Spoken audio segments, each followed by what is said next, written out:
2015 সালে রাজধানীর উত্তরা থেকে অপহরণ করার অভিযোগে সাবেক প্রধানমন্ত্রী শেখ হাসিনা, সাবেক স্বরাষ্ট্রমন্ত্রী আসাদুজ্জামান খানসহ 5 জনের বিরুদ্ধে মামলার আবেদন করা হয়েছে।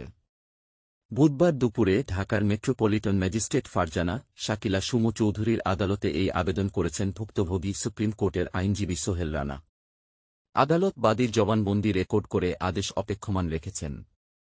বাদীপক্ষের আইনজীবী মো. সোহেল রানা মামলা দায়েরের বিষয়টি নিশ্চিত করেছেন। মামলায় সাবেক স্বরাষ্ট্রমন্ত্রী আসাদুজ্জামান খান, সাবেক আইনমন্ত্রী আনিসুল হক, সাবেক আইজিপি শহীদুল হক, সাবেক রোয়াব ডিজি বেনজির আহমেদ এবং রোফ্যাবের অজ্ঞাত 25 সদস্যকে আসামি করা হয়। ওখানেই আমাকে আপনার ইলেকট্রিক শক দেওয়া হয়। তারপর ওখান থেকে মোস্ট প্রবাবলি তারা আমাকে র্যাব 1-এ নিয়ে যায়। তারপরে আমি জানতে পারি, আমি জানি না অ্যাকচুয়ালি, এখন জানি আয়নাঘর বা এটা, আমি তখন তো জানতাম না। তো যাই হোক, ওখানেও আমাকে টর্চার করা হয়, ইলেকট্রিক শক দেওয়া হয়, ঝুলানো হয়। এরপর আপনার ওখানে সারাদিনে একবার বাথরুম করতে দিত তারা একবারের উপর যেতে যেত, খুব মানে নির্মম প্রহার করতো, যেতে দিত না। হ্যাঁ, আর আমি 10 ফেব্রুয়ারি 2015 থেকে 6 জুন পর্যন্ত ছিলাম।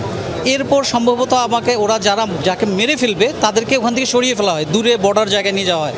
আমারও বেলায় একই কাজ করা হয়েছিল, আমাকে তারা রাজশাহীতে নিয়ে যায়। আমি ওখানে 7-8 ঘন্টা পথের জার্নি ছিল, আমার সাথে আরও 6-7 জনকে নিয়েছিল। তো ওখানে আপনার আমি তারপর জানতে পারি যে এটা রাজশাহী হেডকোয়ার্টার।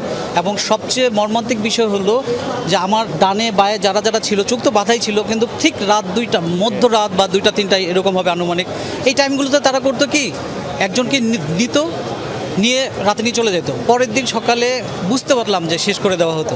তো আমার সিরিয়াল আস্তে আস্তে আলহামদুলিল্লাহ যে কোনো আল্লাহর ইচ্ছায় আল্লাহই আমাকে পরে সেভ করে আমি বেঁচে যাই। হ্যাঁ, তো আমি ওখানে আমার যখন নির্মম অত্যাচার হতো তখন বুঝতে পারতাম এরা সবাই শেখ হাসিনার অনুগত প্রশাসনের মধ্যে আর কি। তারা শেখ হাসিনাকে খুশি করার জন্য বা তখনকার সরকারকে খুশি করার জন্য মানে এমনভাবে আমাকে নির্যাতন করা হতো, বা ওখানে যারা ছিল এমনভাবে নির্যাতন করা হতো যে অতি উৎসাহীভাবে করতো। কারা কারা আসামি করবেন? আমি এখানে সাবেক প্রধানমন্ত্রী শেখ হাসিনাকে আসামি করেছি, এবং স্বরাষ্ট্রমন্ত্রী আসাদুজ্জামান, এবং র্যাবের মহাপরিচালক বেনজির আহমেদকেও করেছি, আর আপনার আইজি সাহেবকেও করেছি, শহীদুল ইসলাম, AKM শহীদুল ইসলামকেও করেছি।